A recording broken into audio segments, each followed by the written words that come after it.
Une marche que vous faites en duo pour pouvoir échanger.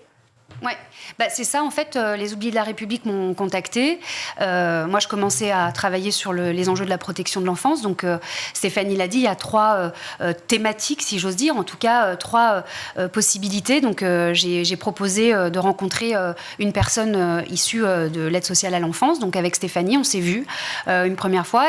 Et nous, on travaille en tant que parlementaire. Moi, je ne suis pas issue de l'aide sociale à l'enfance.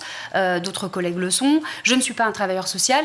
L'objectif, c'était de voir avec elle, de confronter nos histoires en fait. Et aujourd'hui, elle l'a un tout petit peu dit, mais le sujet de la santé des enfants placés, il est vraiment à prendre à bras le corps parce que on fait face à 2 problématiques. La santé, d'une manière générale des Français, l'état de l'hôpital, l'état de notre psychiatrie enfance, l'état vraiment de ce sujet-là, et l'aide sociale à l'enfance. Et aujourd'hui, ces enfants, ils ont une espérance de vie qui est quand même de presque de 15 ans de moins que la population.